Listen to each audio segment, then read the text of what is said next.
Cada tempo que passa, nós achamos que nós, cristãos evangélicos, estamos dominando, o espaço brasileiro, porque cada dia mais cresce o número de igrejas evangélicas. Porém, isso não quer dizer nada frente ao mundo espiritual. Talvez nós estejamos sendo enganados por nós mesmos, talvez nós só estamos inflando o nosso ego e entrando num caminho sem volta, tá?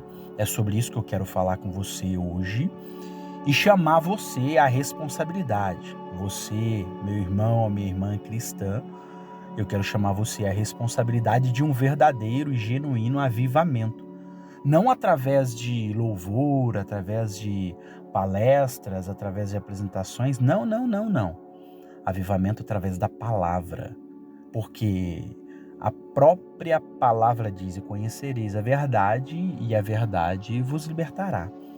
E essa verdade, ela não é nada mais, nada menos do que Cristo, porque o próprio Cristo disse: eu sou o caminho, a verdade e a vida.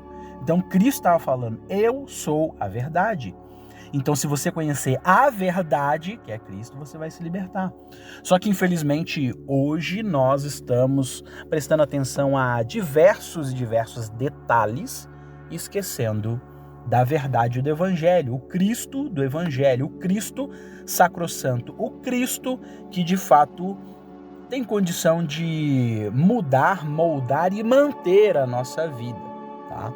Então, a responsabilidade, ela é muito maior do que nós achamos, né? Porque hoje nós nos achamos vendedores de Deus.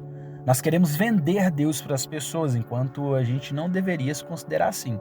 Nós deveríamos nos considerar sendo colegas de trabalho de Deus, né? Se fosse considerar no âmbito de empresa, colegas de trabalho é uma coisa, vendedor de Deus é outra coisa, né? Então, hoje, nós, cristãos evangélicos, estamos afogados no nosso próprio vômito, né? De soberba, de bater no peito, sabe? Pensar e falar: não, porque estamos crescendo.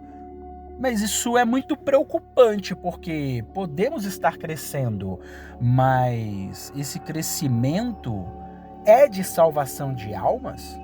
São almas que estavam jogadas no inferno, à margem do caminho. Foram elas que foram trazidas de volta para a luz? Como o próprio Cristo fez, que descendam à região.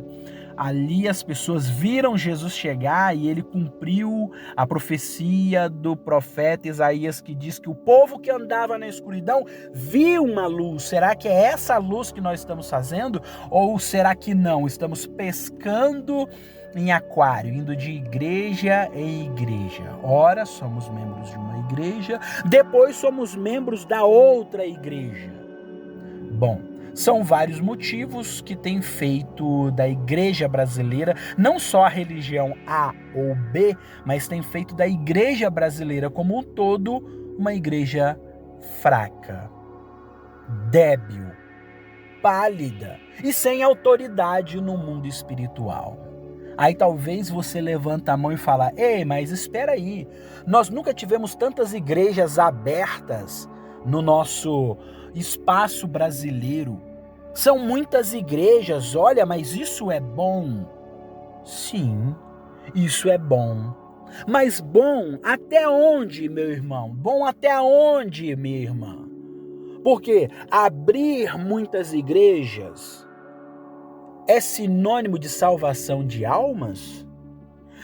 Eu, por um tempo, estive todos os dias, durante muitos meses, andando pelas ruas da minha cidade e cidades vizinhas. Em torno de 4 cidades. Eu estava fazendo um trabalho à noite e eu rodava em torno de 4, às vezes 5 cidades, e eu via centenas de igrejas por noite. Passava em frente a centenas de igrejas. Dava para contar nos dedos. Se eu via 100 igrejas, umas 5, 6 igrejas estavam cheias. O resto, tudo com 5, 6 pessoas, 2, 3 pessoas. E muitas delas você percebia claramente que elas estavam ali se mantendo num culto, mas tendo que se sacrificar para pagar o aluguel daquele templo. Então, no mesmo bairro, você tinha 5 ou 6 igrejas com 5 ou 6 pessoas que, se você juntasse, dava uma membresia de 30 pessoas numa igreja só. Mas não. Os crentes preferem se separar em 5 ou 6 igrejas e ter 5 ou 6 membros em cada igreja. Aí, quando você olha essas igrejas, talvez elas estejam comprometidas com o Evangelho de Cristo. E aí, quando você vê algumas outras igrejas, você vê claramente que elas têm uma estrutura muito boa. Entenda, esse vídeo não é uma crítica à estrutura. Não, claro que não. Mas você vê um grande apelo, um grande esforço se dedicando à estrutura da igreja e não à igreja. Claro que igreja aqui eu estou usando como um sinônimo de templo, porque igreja de fato você sabe quem é, claro. Mas eu tenho percebido e visto, é dentro da minha própria bolha, não é ninguém que me contou, é eu que convivo com isso e ando em várias igrejas, tenho contato com várias igrejas e denominações, e eu percebo claramente que a igreja brasileira está débil, está sem autoridade no mundo espiritual. Isso é resolvido por uma coisa chamada avivamento. Não é outra a minha proposta por esses dias, ser um arauto do avivamento, através do quê? Do inconformismo. Eu não me conformo com essa geração, eu não me conformo com a geração que estamos conduzindo nesses tempos, preocupados com a estrutura e não preocupados com almas. E aí, dentro dessa insatisfação, me gera três ações que infelizmente a igreja tem abandonado. Primeiro é jejum. Quando é que você viu pessoas falando de jejum abertamente? Vamos jejuar, irmãos, vamos estar jejuando. Quando é que o seu pastor falou de jejum para você? Quando é que o seu cooperador falou de jejum para você? O seu bispo falou de jejum para você? Essa é a primeira coisa que está sendo negligenciada pela igreja. A segunda coisa que está sendo negligenciada pela igreja brasileira é a oração. Os cultos de oração são cultos de pouca frequência, tanto em quantidade de culto quanto em quantidade de membros. Todos nós sabemos que quanto mais orar, mais resposta teremos. A própria Bíblia diz, orai sem cessar. E é isso que a igreja brasileira tem feito? É claro que não. Aí tem aquela frase antiga que as irmãs do círculo de oração usavam muito. Muita oração, muito poder. Pouca oração, pouco poder. Nenhuma oração, nenhum poder. E acredite, é isso que está acontecendo nas nossas igrejas. Pouca oração, pouco poder. Às vezes oração só para cumprir tabela, só para cumprir a liturgia do culto que está se realizando. E é aquela oração fraca, aquela oração para cumprir a liturgia, uma oração que não tem poder, uma oração que não transforma, uma oração que não muda. E a maior prova disso é crentes que frequentam a igreja há décadas e continuam passando as pessoas para trás, continuam sendo crentes ruins, continuam sendo reclamados pelos seus chefes, pelas suas lideranças no trabalho. Antigamente, quando falava fulano é crente, você poderia confiar. Hoje, quando fala fulano é crente, não quer dizer nada, a não ser que aquela pessoa provou para você pelo caráter dela que ela é um crente, que ela é uma pessoa cristã. Porque antes só o fato de ser cristão já bastava, hoje já não mais. Porque a igreja está perdendo espaço na sociedade, espaço de respeito, inclusive. A terceira coisa negligenciada é a leitura da Bíblia Sagrada. Quantos de nós leem um capítulo por dia? Diga para mim, você que está me escutando agora, você já leu quantos capítulos da Bíblia hoje? Quantos? É arriscado você ter lido seu último capítulo lá quando você esteve no culto de domingo à noite. E aí passa a semana inteira sem ir na igreja, a semana inteira sem abrir a Bíblia. Mas as redes sociais estão todas lá. Check, check e check. Estão todas conferidas. Você não perdeu nenhum post dos seus amigos das redes sociais, mas não leu um capítulo sequer por dia da Bíblia Sagrada, que é o manual do ser humano. Pois é. É triste de pensar nisso, não é verdade? Então a igreja brasileira tem ignorado o jejum, a oração, a Bíblia, e aí se torna uma igreja fraca. E qual é o versículo que eu quero trazer para você hoje? 1 Coríntios, capítulo 4, verso 20. O apóstolo Paulo falando: porque o reino de Deus se manifesta não através de palavras. Não através de palavras. O reino de Deus não consiste em palavras, mas em poder. Olha isso. Vou falar de novo. 1 Coríntios, capítulo 4, verso 20. Pois o reino de Deus não consiste em palavras, mas consiste em poder. Power, dunamis, explosão, poder. Só que hoje, o que você mais encontra nas igrejas? Palavra, lero-lero, balangação de beiço, muito falatório e pouco poder. Esse versículo afirma que o reino de Deus se manifesta através do poder do Espírito Santo e não apenas através do discurso que a gente vive fazendo, sabe? Ou então um conhecimento intelectual, porque hoje as pregações são quase que uma autoajuda, algumas é até autoajuda, é um conhecimento intelectual, é uma base de experiência, porque fizemos um levantamento e verificamos e o poder de Deus, aonde é que entra? É preciso que nós venhamos a dar ênfase no poder divino do Espírito Santo.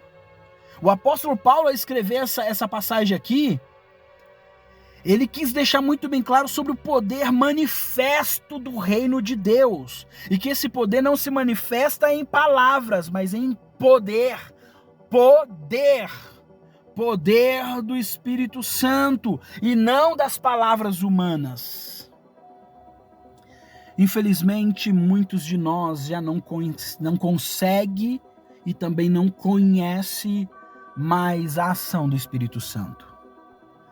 O poder real do reino de Deus, ele é manifestado através do poder do Espírito Santo, poder esse que transforma, poder que liberta, poder que transforma o ser humano, como diz a Bíblia, aquele que rouba, não rouba mais, aquele que mentia, não mente mais, aquele que fazia coisa errada, agora não faz mais coisa errada, porque ele foi mudado pelo poder do Espírito Santo. Então, se uma pessoa está na igreja há décadas e não muda, é porque o Espírito Santo não está manifestando poder nessa pessoa. E 1 São João capítulo 4, verso 4 diz: maior é o Espírito que está em você do que o Espírito que está no mundo. Só que o mundo tem conseguido inflamar-se contra o ser humano cristão, sendo que o poder que está nele é maior do que o poder do mundo. Mas o poder do mundo tem conseguido extinguir o poder do Espírito. Porque o Espírito é fraco? Não. É a carne que é fraca. Nós que somos crentes ruins. Ah, meu Deus do céu, a gente precisa entender que não é apenas uma eloquência de palavras ou sabedoria intelectual, mas é poder. Porque a Bíblia diz que a fé vem pelo ouvir e o ouvir da palavra de Deus. O problema é que nós estamos deixando de falar a palavra para falar a nossa experiência, para falar a nossa carga de maturidade. Oh não, deixa eu te falar, meus irmãos, porque é assim, é assado. Não é nada. Nós precisamos falar a palavra de Deus. O evangelho tem demonstração de poder e é isso que nós precisamos fazer. O verdadeiro evangelho, quando pregado, ele traz o poder de Deus que muda, que transforma as pessoas e não mantém elas do jeito que elas são, fazendo com que a membresia da igreja seja fraca e, consequentemente, a igreja também sendo fraca. Palavra tem de monte. Quantos dos nossos cultos têm muitos louvores e depois muita falação? Muito blá blá blá, muito recado, muito aviso, muita consideração, mas palavra de Deus mesmo? Esse verso que nós lemos aqui de Paulo está dizendo que a mensagem cristã ela não só se resume a um conjunto de palavras ou de doutrinas estabelecidas pelas religiões e denominações. Não é nada disso. O poder do crente, do ser humano cristão em Deus, ele vai muito mais além. É caracterizado pela presença e atuação real do poder de Deus através da pessoa do Espírito Santo. E essa experiência com Deus, ela envolve uma força que vai muito mais além do que pode ser dito, falado pelas nossas experiências ou o nosso preparo. Infelizmente hoje, quando nós vamos pregar, nós nos preparamos para falar, enquanto nós deveríamos nos preparar em consagração, sabe? Para não que Deus vai atuar através do que falamos, mas através do poder que está nas nossas palavras. O livro de Leonard Ravenhill, um livro que se chama Porque Tarda o Pleno Avivamento, ele fala que o pregador que não faz pelo menos 2 horas de oração antes de fazer a sua pregação, ele não vale um vintém, ele não vale um centavo no reino de Deus. E aí vem o apóstolo Paulo em 1 Coríntios 4:20 dizendo exatamente isso. O reino de Deus não consiste em apenas palavras, mas em poder, e é por isso que a igreja brasileira está fraca, porque estamos focando em palavras, estamos focando em discurso, em performance, e esquecendo de jejuar, esquecendo de orar, esquecendo de ler a Bíblia, e aí a fraqueza vai tomando conta. Então temos igrejas até mesmo infladas, cheias, mas não está transbordando do poder de Deus, a ponto de que quando acontece um culto daquele que sacode a nossa alma, nós ficamos pensando, por que isso não acontece com frequência? E aí está o nosso erro. Deveria acontecer com frequência e não ser um fato isolado, uma vez por mês, quem sabe na Santa Ceia, Deus visita o seu povo. Isso está errado. Nós deveríamos ser visitados por Deus frequentemente, em todos os cultos que fizéssemos, em todas as reuniões sacrossantas, em todos os trabalhos espirituais, deveríamos e devemos ser visitados por Deus. E mais, o culto deveria ser apenas e deve ser apenas uma extensão daquilo que somos no nosso dia a dia. Não podemos esperar sentir Deus somente quando chegar lá no templo, mas ser igreja fora da igreja, ser igreja fora do templo, para que possamos fulgurar, para que possamos pregar ao mundo sem usar palavras. Existe uma frase de um pregador que diz, eu não me recordo agora o nome do pregador, mas ele diz assim, pregue todo o tempo e só use palavras se for necessário. A nossa vida tem que ser uma pregação, porque o que vai trazer o poder não é a palavra.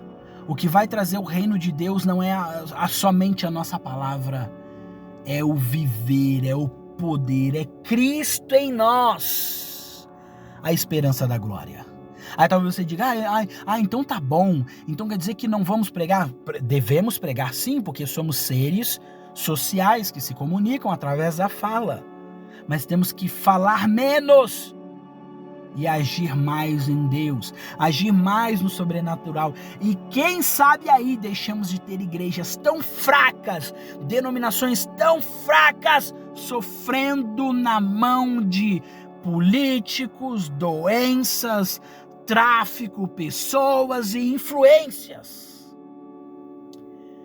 Eu lembro claramente quando alguém estava passando por alguma tribulação, ele falava, eu vou orar, vamos orar, chamava os irmãos para orar e Deus movia e bradava. Hoje estamos passando aflições em tudo quanto é tempo e parece que a nossa oração não é respondida, enquanto lá em Mateus diz, aquele que bate vai ser aberto, aquele que pede recebe, aquele que busca encontra. E outro verso diz assim, que se pedíssemos alguma coisa dentro do propósito de Deus, seríamos atendidos. E por que a gente busca tanto e não consegue? Porque estamos fora do propósito de Deus com igrejas cada vez mais fracas.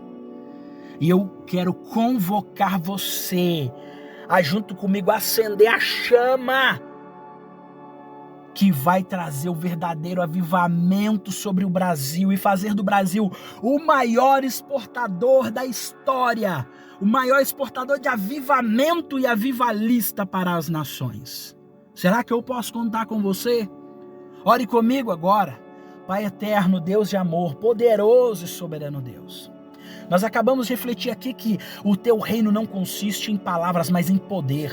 Poder, poder, poder, poder, poder. Transforma a nossa vida, Senhor. Toma conta da gente, sabe? Senhor, leva o nosso coração cativo, leva a nossa atenção cativa à tua vontade, para que nós possamos ser transformados. Habita em nós, recebe a nossa vida, recebe a nossa alma, recebe o nosso espírito, o nosso corpo, entregues ao Senhor. Eis-me aqui, envia-me a mim. Esse meu irmão, essa minha irmã que está aqui, junto comigo nesse momento, envia ela.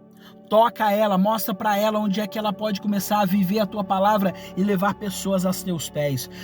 Senhor, que ela entenda que ela pode estar escondida através do Senhor, que ela pode estar no melhor lugar do mundo, que é o centro da tua vontade. Que ela pode estar escondida aos pés da cruz, que ela pode estar escondida debaixo das tuas asas. Não nos permita, Senhor, fazer parte de igrejas fracas, espiritualmente débeis, espiritualmente fracassadas.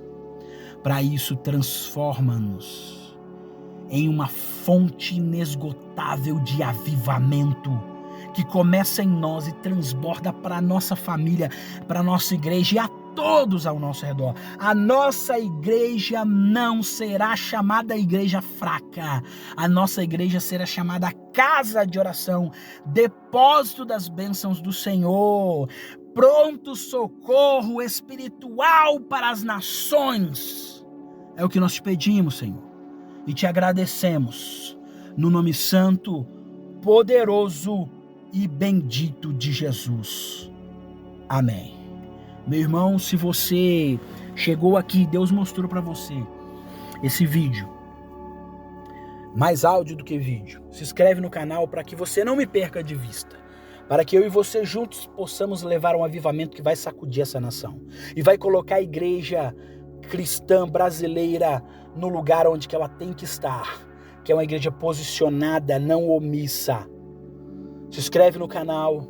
Se você curtiu essa nossa reflexão, esse nosso levantar de hoje, não se esqueça de curtir e deixa aqui o seu comentário, deixa o seu nome, deixa a sua interação, deixa o seu comentário e nós vamos conversando por aqui.